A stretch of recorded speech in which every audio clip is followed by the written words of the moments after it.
Now I've got Mark verse 32. Anybody else got a different verse, Mark? Well, we'll start there. But anyway,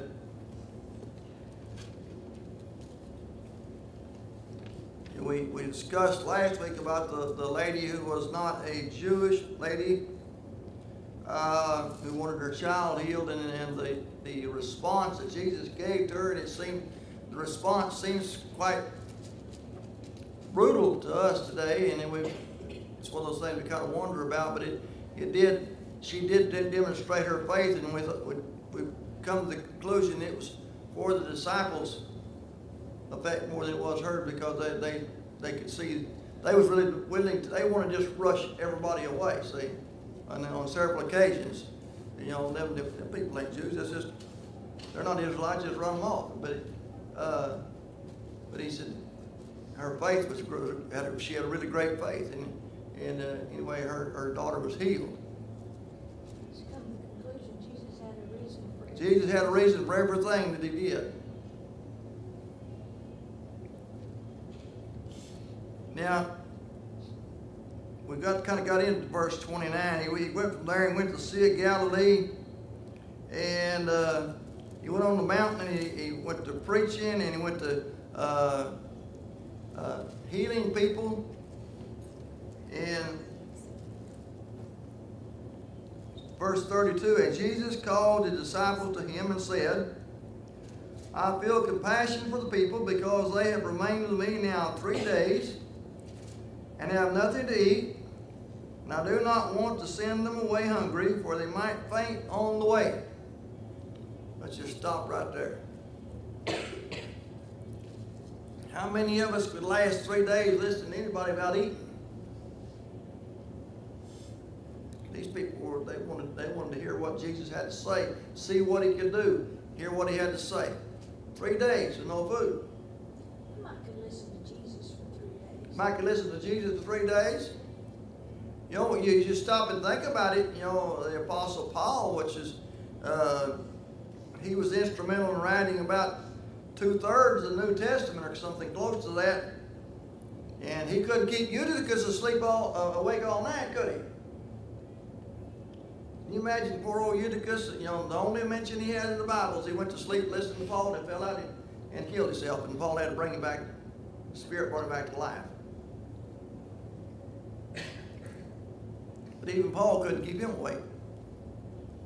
He said Paul was long preaching. Jesus was long preaching 3 days. What amazes me is that you can get a group of people this large, and the acoustics would have to be so that everybody knew what you were saying. Now, he wasn't in the amphitheater. I may not pronounce that right, but anyway, I watched travel shows, history shows, and the Romans had a knack for building their amphitheaters so that a person with a good voice, the way he sat and the way everybody else was sitting, they all knew what he said, as long as everybody was quiet. Here Jesus is on a mountain. It's the side of a mountain, it says. He's been preaching for 3 days and healing people for 3 days, and they haven't had anything, and they're still listening to him, and they're able to hear. If you go to a very large outdoor concert, they've got microphones everywhere so everybody can hear. But here there's no microphones. But they are all eager for the word, and they all listen. He didn't want to send them home hungry because they might faint on the way. The way we're used to eating, we probably would have fainted after the first day. Is that right, Troy? With no tater tots to eat. See, I made a whole speech last week about taters, and mentioned tater tots the first time, and Troy said, "You had me at tater tots." All he could think about was eating tater tots. But anyway, I think he was kidding me, I hope. But anyway, we can't make it all day without eating. I can't. I guess you can, but it's really tough. The disciples said to him, "Where would we go get so many loaves in this desolate place, to satisfy such a large crowd?" And Jesus said to them, "How many loaves do you have?" And they said, 7, and a few small fish. Now, I have been told by those who have studied such things in the history of that area that these loaves they're talking about is not like rainbow bread that's in a loaf this big or a French loaf that's this long.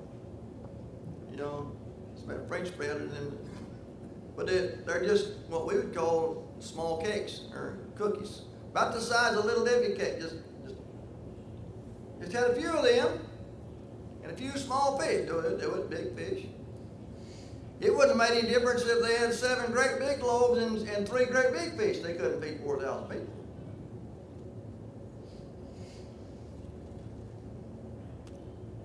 He directed the people to sit down on the ground. And he took the 7 loaves and the fish, and giving thanks, he broke them and started giving them to the disciples, and the disciples gave them to the people.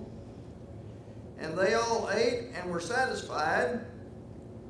And they picked up what was left of the broken pieces, 7 large baskets full. So they didn't just give them just a little bite to eat, they just kept handing it out. Everybody was full.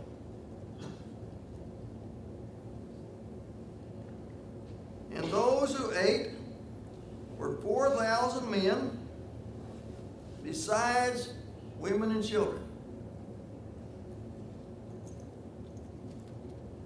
So you think those babies didn't eat for 3 days too? I bet they had something for kids to eat. I hope so. Doesn't say they did, though, does it? Right, I never caught that before. But you know, that was a whole different time, a whole different culture. I like to watch history shows and travel shows and things of this nature. And, you know, some of the areas of the world today, they have 1 meal a day. They eat enough they make it till tomorrow at the same time. They want, and so evidently, maybe the children were used to such things. I'm not sure. In El Salvador, that's life every day. Yeah, well, I've seen deals in a lot of times they're asking for money, but deals in Africa and certain places, they eat 1 time a day. That's always been their custom. Even if they got plenty of food, they eat 1 time a day. Well, children weren't always, they didn't think of children like we do. We put children first, more or less, and that's not always been the case. Yes.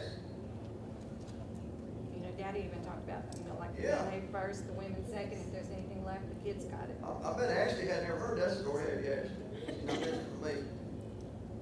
Ashley, back when my dad was a child, when there was a company there, you know who ate first? The men. And then the women. And then the children got to eat what's left. You know, Jimmy Dickens had a song about taking old cold tater and waiting. And he was telling the truth. That's the way they did. So children were accustomed to getting what was, instead of being first, they was last. The adults Go were tell first. my kids that. Do what? Go tell my kids that. I mean, and I grew up, you feed the babies first.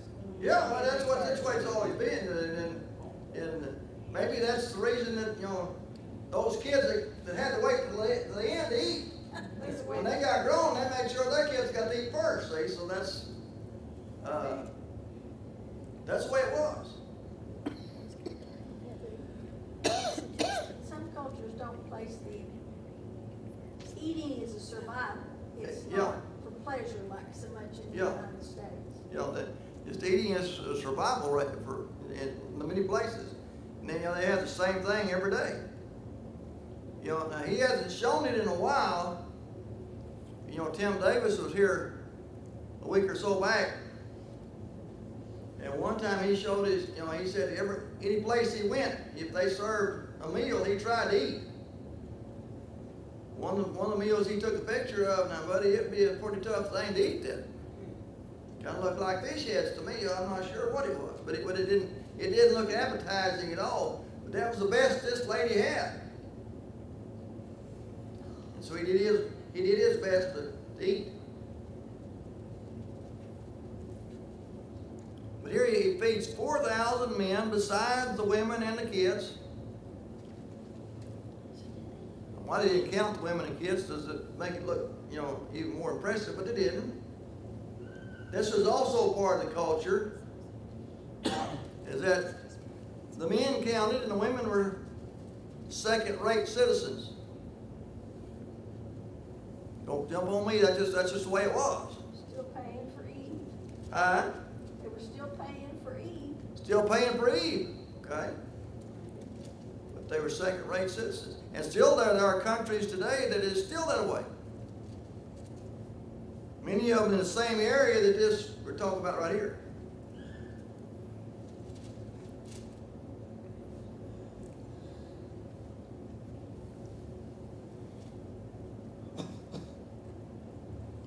Anyway, there's 4,000 men besides women and children. He sent away the crowds. It says Jesus got into the boat and came to the region of Magadan. I didn't look up to see where Magadan was. There's a lot of those names that are means the same place as another name does. The Sea of Galilee is called 2 or 3 different names in different places.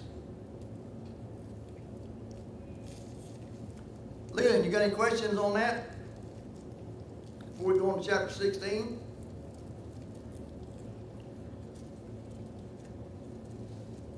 I guess not. Either you went to sleep or you don't have any questions. Well, now that you ask. Well, that's what I didn't want to start another chapter unless, because you're about one back up, see? I got a question for you. Okay? Verse 33.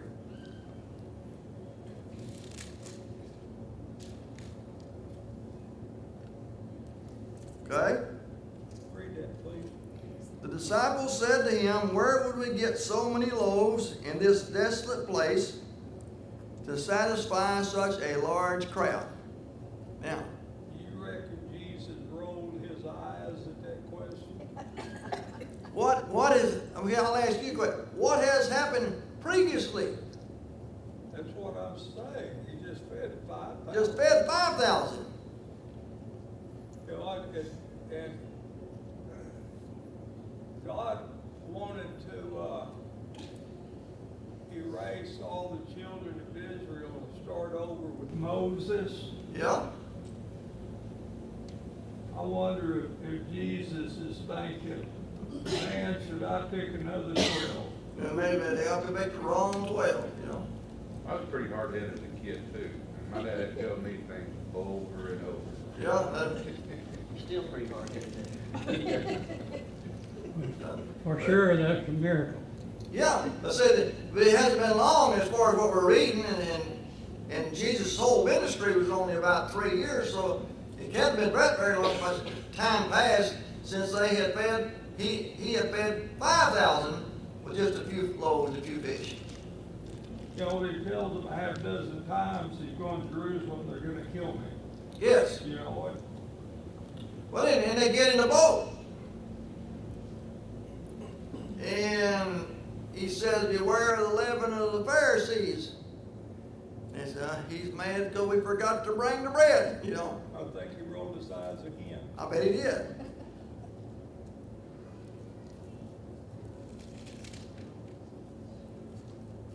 That's my question.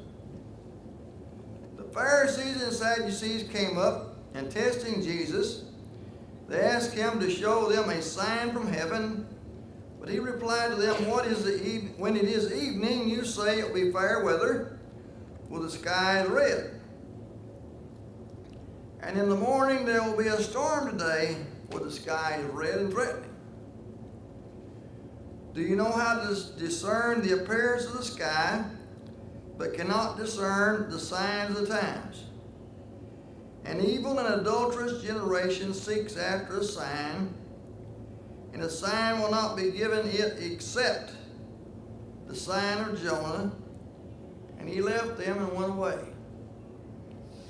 He said, you can tell by the sky whether it's going to be a pretty night, or you can tell by the sky whether it's going to be a stormy day. But he says, an evil and adulterous generation looks for a sign.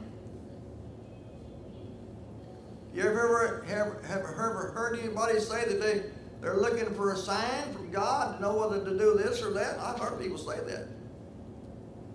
Yeah, instead of reading the Bible, they come up with that, Looking for a sign, yes. He says an evil and adulterous generation looks after a sign. He said you're only going to get one sign, and that's the sign of Jonah. What does he mean? Now, we all know what he means, or should know. What does he mean by the sign of Jonah? Jonah got swallowed by a great big fish. I almost said whale, Jay, but it don't say whale. Jonah got swallowed by a great big fish. 3 days. 3 days. Come back out. Jesus was killed or executed or whatever you want to call it, murdered or whatever how you want to put it. Was buried in 3 days. He came back out. That's the only sign you're going to get. They had all the texts. Do what? They had all the texts. Yeah, they had all the text of what the Messiah was going to do, but see, everybody, from the scholars on down, they'd all just zipped over their head because it said it's going to be a kingdom after after David. It lasts forever, and they are all looking for a physical kingdom, and we're looking for a Messiah that's going to, he's going to own all these foreigners, because as far as they were concerned, if you wasn't an Israelite, you was a foreigner. Run all these foreigners out of town and have a king in the country from now on. Even his disciples, even after, as Leland mentioned, he told them time and time again he was going to go to Jerusalem and be killed. Once he died, they thought it was over. Peter was ready to fight until Jesus surrendered. It's all over now. He's through. He's not who we're basically. He's not who we were looking for, because the king would fight. Hey, Yes, sir. I might have told this before, but I was trying to teach a young lady this. She said, hey, it wasn't a big deal for Christ to die. And he knew he could be raised back to life. And I said, well, what about the suffering? Yeah. Hey, it's more than just dying. Yeah, it wasn't- hanging on the cross. It wasn't like laying down in bed and shutting your eyes and going and just going to sleep and not waking up. It was all the suffering, the beatings and the Nails in the hands. nails and the whippings and all this stuff. It was a terrible way to die. And basically, you suffocated. They tell me. And that suffering was minute compared to the spiritual suffering. Yeah, and beside, and as Bob pointed out, the spiritual suffering was more than that, because he had all the sin of the world on him, and he never sinned. And there's a reason he says, my God, why have you forsaken me? Because God cannot have anything to do with sin, and all the sins of the world, both past, present, and future, was on him. I don't know where that reading is, but one place it says that let this cup pass from me. Yes. But if it be your will, not mine, but thine be done. That's right. Okay, our time is getting close to being up. I hate starting another chapter. Any other questions or comments?